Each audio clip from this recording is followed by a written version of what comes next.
In the wake of the hysteria created by the coronavirus, I have been holding my breath and keeping my calm the whole time. A lot of people have been saying, "Oh, Joe, you better do something on coronavirus," and I've just been laughing because I remember that several years ago within my city and even beyond my city in the in the state of Maryland, U.S., I remember that I went around and I was telling people that there would be a scenario where people are going to be on lockdown like this and not allowed to step out of their homes, and there will even be deaths on the street. And I even told some of my African brothers and sisters that most of them may have a problem even getting on the plane to come home if they wanted to. And everybody said, "Oh, Joseph, you are such a conspiracy theorist." People called me nuts and called me crazy and all kinds of stuff. 10 years down the line, people are calling me from all over. "Joe, that thing you said, it's happening. Oh my gosh, you saw it, you saw it." I wasn't even prophesying. I was just telling them based on research that I had carried out. A lot of us in this world don't react unless something goes fundamentally wrong. Just like when the thing hits you like a buck in the head, that's when many of us wake up. Coronavirus, look at the hysteria. We have poverty today in the world. It has killed way more than even Ebola, SARS, Corona could ever kill in 1,000 lifetimes. I have never seen this level of hysteria around poverty and its ravaging effect in Africa and so many other places. Obesity, disinformation, all these things have been killing. No hysteria. Why Corona? And this is not to play down on the impact or the effects of the coronavirus. I mean, it's only a madman who would deny the effect of the coronavirus, which we can all see every day, how much it's killing and how fast it's spreading. Only a madman. So I'm not playing down on the effects of corona, but why the hysteria? I always want to ask why. It's almost like a shutdown of all human activities as we know it. Whole cities are under quarantine, whole nations are under quarantine. Borders are being shut down, social distancing is being promoted. People are being told they're going to go on the mandatory vaccination, like one of these countries in Europe has just said. Mandatory vaccination. Why must I be mandatorily vaccinated? Why? What is in the vaccine? Don't I have the rights anymore to say, no, I don't want it? You see, when things like this happen, you lose your rights. Because the system of the Antichrist, which is what you call the New World Order, means that you have to relinquish all of your rights. And that's exactly what is playing out right now. You don't have rights anymore. Because in the Illuminati, they have something they call the problem reaction solution. I've talked about it in so many of my videos if you followed me long enough. Illuminati will go and use a proxy to create a problem, manufacture a problem actually.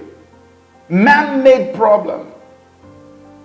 They use a proxy, or they will do it from behind the scene, and then they will sit back and allow the people react to it hysterically.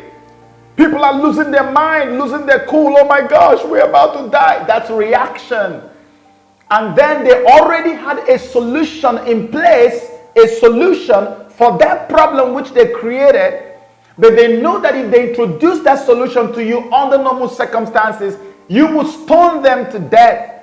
So what they would do is that they just let you react to the problem they've created and make you cry out for the solution, which is also going to be a solution that will ensure your rights are taken away. And so when you react that way, they will now bring that solution by force to you. You are begging for that solution now, something that ordinarily you would never have loved for them to give to you. Problem, coronavirus. Reaction, hysteria, shutdown, border shutdown, social distancing. And then solution, mandatory vaccination. That's exactly what is going on right now. When things like this happen, for those of us who still think like humans, the first thing that comes to mind is Revelation chapter 13. The New World Order, the Antichrist system. The Antichrist is going to rule the world. with one word religion and one word government. And so there's a guy called Anthony Lewandowski. Anthony Lewandowski came up with something he calls the Church of Artificial Intelligence. And he created a church of artificial intelligence. Can you imagine that? You know, I've told you people several times in my videos that the future of our world is AI, artificial intelligence. The Antichrist is going to rule this world. He's going to use artificial intelligence to rule the world. And you can see what these people are doing right now. You see what they're doing? They are telling everybody to go home and work from home. They are telling people who want to do conference, an international conference abroad, have your own web conference. Everything is now web-based. Everything is web-based. Everything is now done through the internet, which is what? AI. So now they have finally brought you to a point where you are meant to disconnect from other human beings. Have very little to no interaction with your fellow human beings, which is what they promote as social distancing. And then they make you become addicted to your new God, which is artificial intelligence, especially now that 5G is about to be launched. So all the things you couldn't do before, you can easily do now. You can attend meetings abroad from your home. AI becomes your God. Data becomes the breath of your life. You have just changed overnight without knowing it. And it's not going to change anytime soon. So you can see how many companies have told their workers to work from home now. You see how they have herded everybody like a sheep going to the slaughter. People, years ago when we used to scream about this, and people would tell us, it is not possible, Joe. How can you just control an entire population like that? How can you get everybody on lockdown and get them to do this and do that? Oh, well, we have mandatory vaccination going on in Europe. One guy said I had to run away from UK because I know mandatory vaccination is coming to UK soon. And I told my people that would come 10 years ago. You say, no, it was not possible. It's happening before our eyes. And when they have made you to become so used to AI, artificial intelligence, and then, my God, you want to go to worship God, you worship through the internet. You want to go for shopping, you shop through the internet. You want to watch a movie, that's why Netflix is so big now. Going to the cinema, you can't compare anything. Netflix is the big, everything is online now. So they want to now consolidate it and make it a way of life for you. Now, what is the end result of that? When they have done this, you know, you can now shop online, do everything online with little to no interaction with anybody out there. The time is going to come when they will let you know, you see, all this you're shopping online, because now pretty much everything you do is online and you have to use your card. They said that card has issues. We need to change the card. And from changing the card now, we need to get something more efficient, because now you know you don't have any other option, because the only option you have is online. If they tell you that you have to get a microchip, which is actually the mark of the beast, that you have to get a microchip to be able to shop online or do other things, you will not hesitate to take it, because you don't even have any option of going to do anything outside, because they would have already conditioned all of humanity to do everything online. Data is your breath now. That's what the Bible says. Without the man, you can't buy or sell anything, because your buying and selling now happens from the comfort of your home in front of your computer. Let's read what Lewandowski talked about the God. He said there's an AI God in his AI church. Artificial intelligence church has a God which is also AI. And this is how he described this God. He calls that God whatever. Here he says, with the internet as its nervous system, the world's connected cell phones and sensors as its sense organs, and data centers as its brain. Data centers as its brain. The whatever, which is the God, will hear everything, see everything, and be everywhere at all times. The only rational word to describe that whatever, thinks Lewandowski, is God. Written here. And the only way to influence a deity is through prayer and worship. He just described what the Antichrist is going to look like for us. The documents state that Way of the Future's activities will focus on the realization, acceptance, and worship of a Godhead based on artificial intelligence developed through computer hardware and software. Yeah. You've expressed your reservations about AI and your fears about that. Yeah, I just think the singularity is probably the right word, because we just don't know what's going to happen once there's intelligence substantially greater than that of a human brain. The primitive forms of artificial intelligence we already have proved very useful, but I think the development of full artificial intelligence could spell the end of the human race. In ancient times, land was the most important asset in the economy, so politics was the struggle to control land. In the last 200 years, machines replaced land as the most important economic asset, so politics became the struggle to control the machines. And now data is replacing machines as the most important asset. So politics is really a struggle about who owns and who controls the flows of data in the world. Government fought to have control over land in the past. Later, they began to fight to have control over machines. Now, the governments are fighting to have control over data. And that's why China came out with 5G and America had a problem with it. Why should they come first with it? And that's why they began to frustrate the efforts of Huawei. Nations are now fighting to control data, because data is going to be the source of everything you do in the end time. That's why you see them telling everybody you have to work from home. They are conditioning you. They are conditioning you. A lot of things are going to happen and things will never be the same again. If you're a rational thinking person by now, you will know that the system of the Antichrist is now about to be launched. But is it just enough to say that? Can I prove it further to you that the system of the Antichrist is about to be launched in our world? And I'm going to connect this to our man, Donald Trump. Okay, so recently, Pope Francis, the man you know who has been on a mission to unite all the religions of the world. I mean, he does not make any apologies for it. He does not hide it. He does not mince words. The guy wants every religion in the world to unite, to the point he even told Christians that proselytizing is bad. That means that Christians should stop going out to preach to people of other religions to convert them into Christianity. That is wrong. It is a sin. Pope Francis said that live.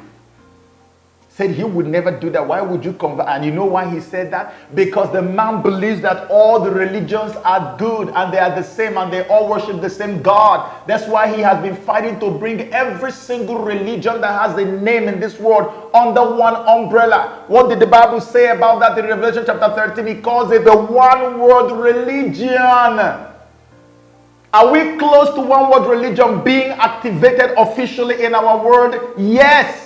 Let me prove it to you. Some things happened this week that we think should really capture the attention of most people, especially Protestants. I don't know if you're aware of what the Pope did on Thursday, September 12, but he had a special video where he is now setting up a date to establish a global pact with the leaders of the world to re-educate the young people of the world.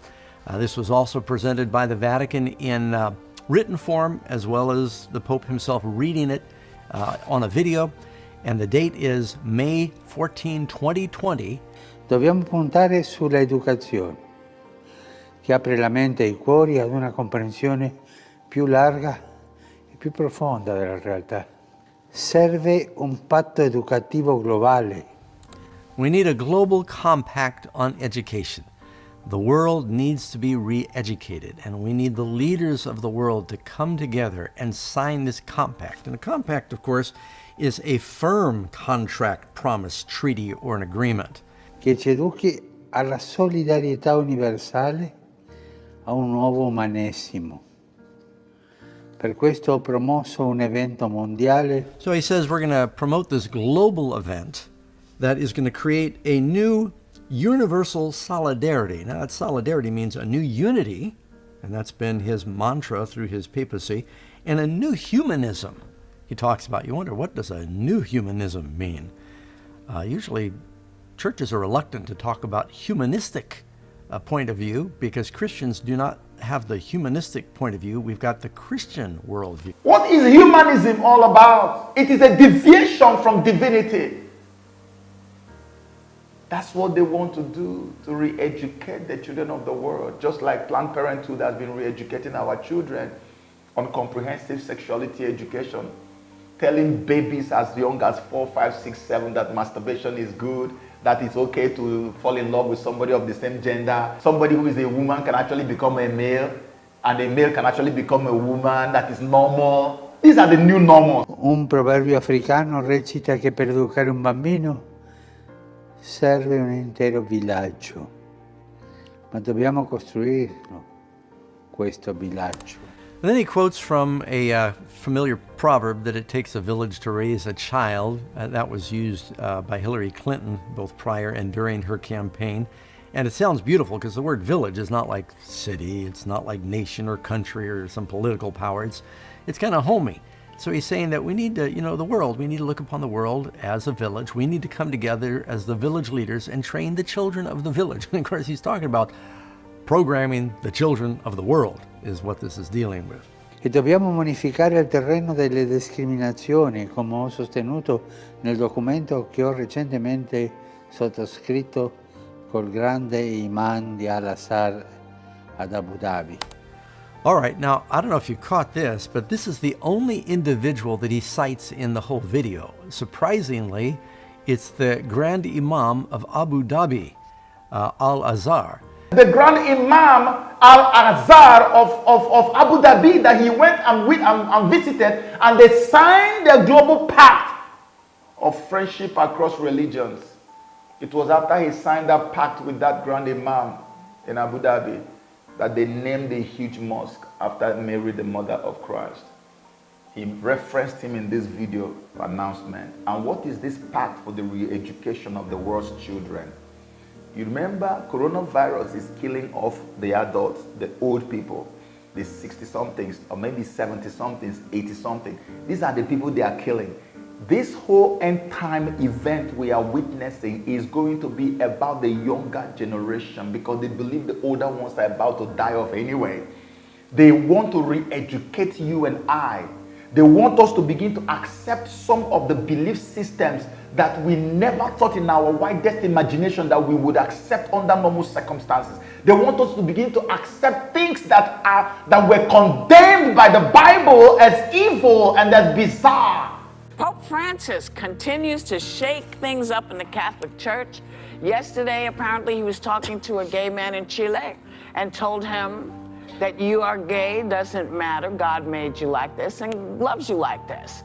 So will Catholics follow his "who am I to judge" stand? That's the re-education program that is about to happen. That's what the man is going to do. And he is also focusing that on the so-called environmental thing they were talking about. They want to re-educate the people about religion, that all religions are good. That's the re-education. Who is going to be there in attendance? The leaders of all religious groups on earth, high-profile individuals in sports, in entertainment, in politics, in every aspect of life have been invited to attend this massive global one-of-a-kind event in Rome, invited by the Pope. This is happening May 14, 2020. And guess what comes immediately after it? Immediately after it, this other particular event is going to happen.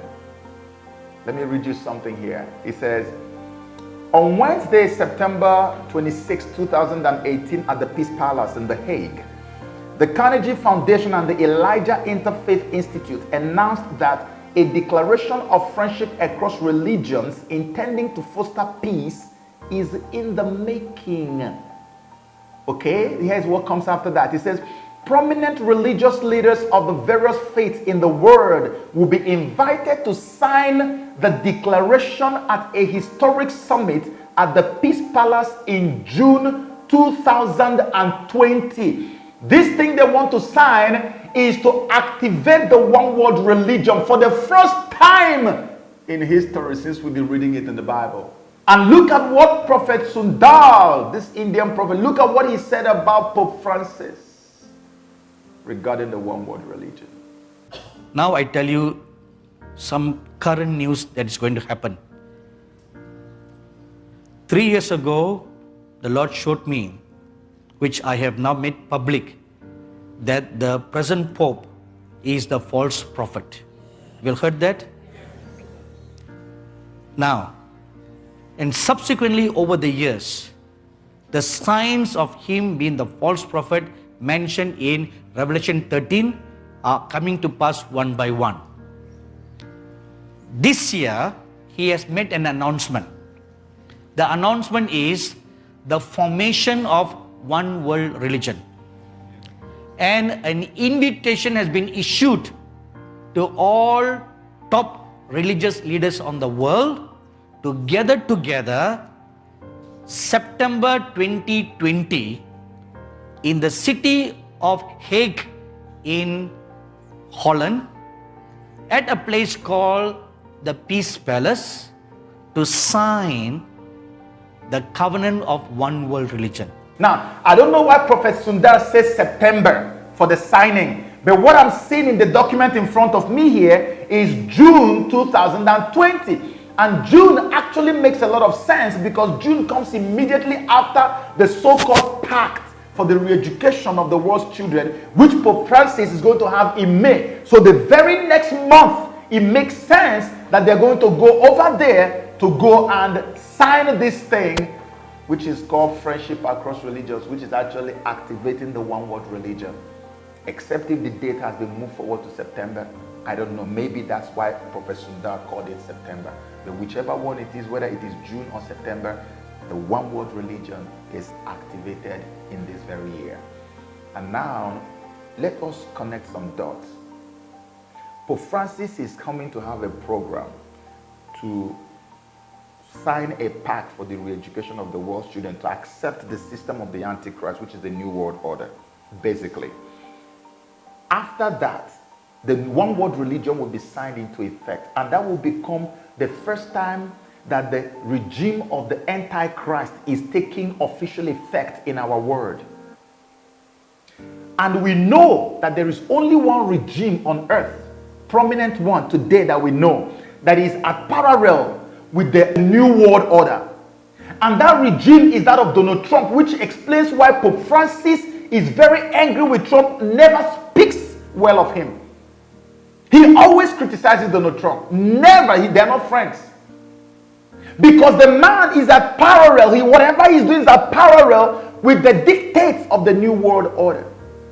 And now, if the New World Order is actually beginning officially in June or September, according to Professor Sundar, how do you expect them to have Donald Trump come back to power again if Donald Trump is the only formidable force that is antagonistic to their New World Order system?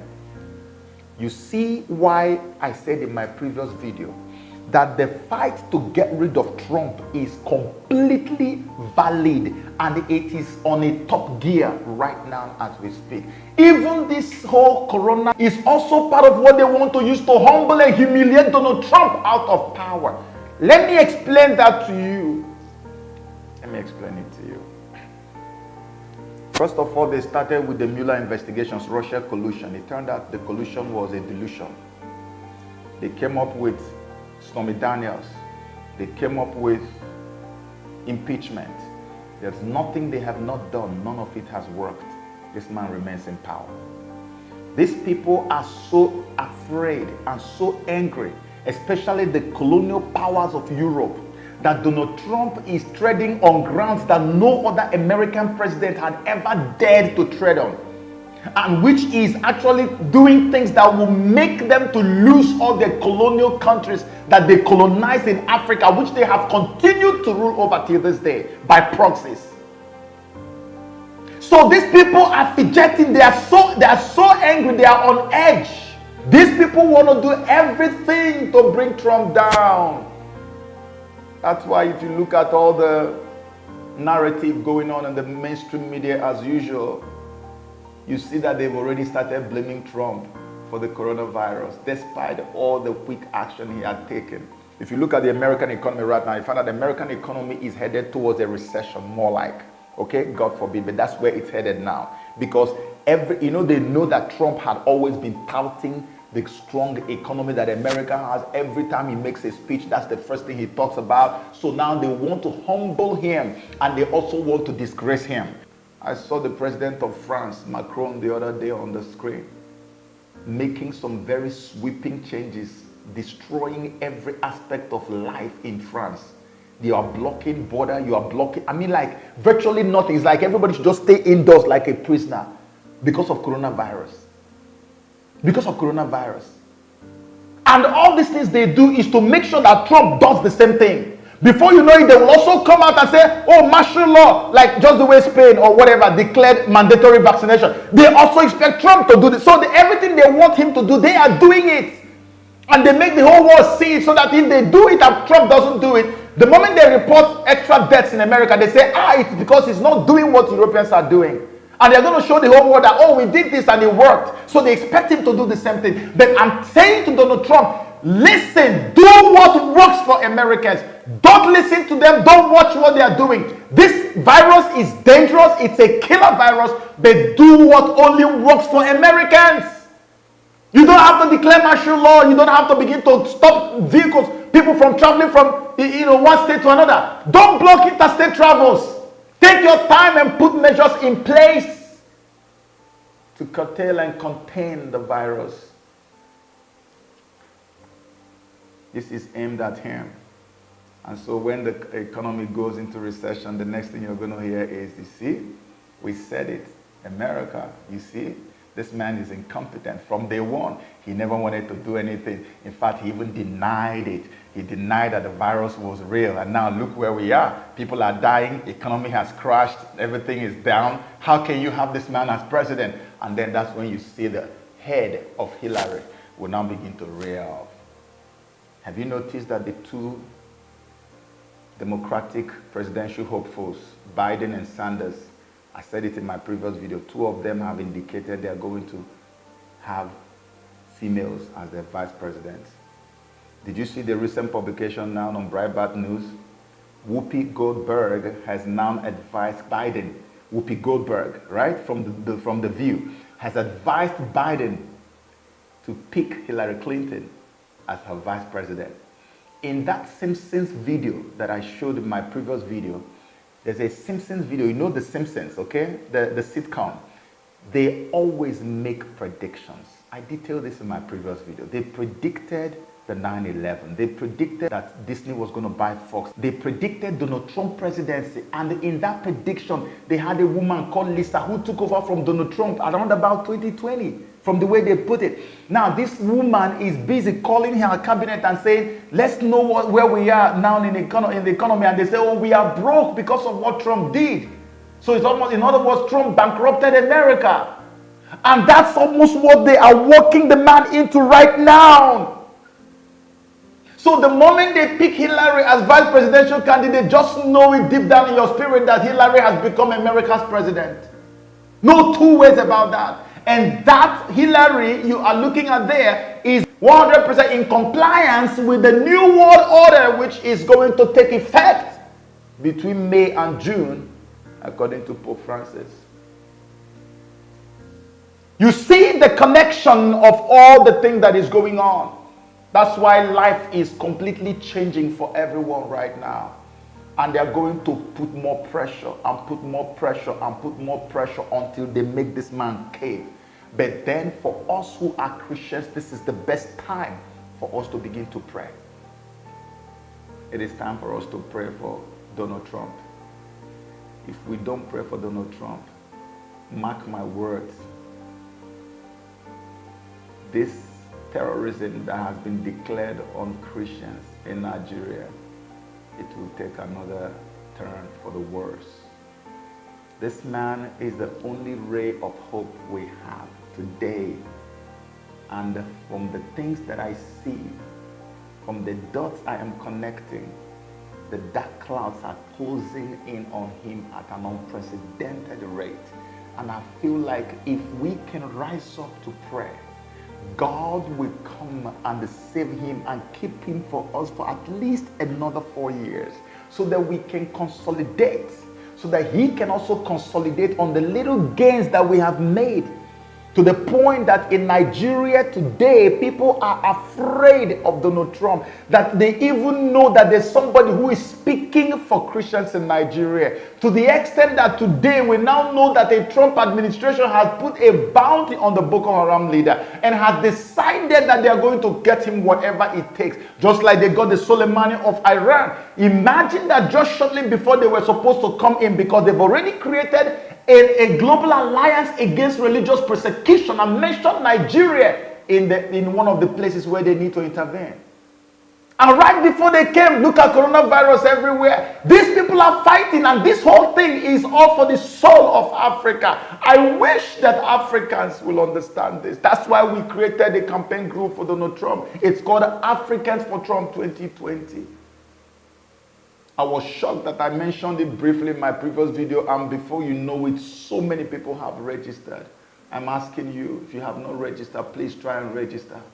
We're still going to make another video, a proper video to announce it. We are going to be in every capital in Africa. We want to pray, not only pray, then call our peoples abroad. If you are in Africa, those of us in America, we will call around. We will visit people and talk to them about the importance of casting our vote for this man and supporting him.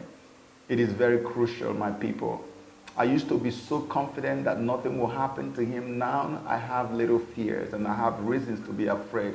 And I think it is time for us to pray like we've never done before for Donald Trump, because the evil clouds are closing in. Our world has changed.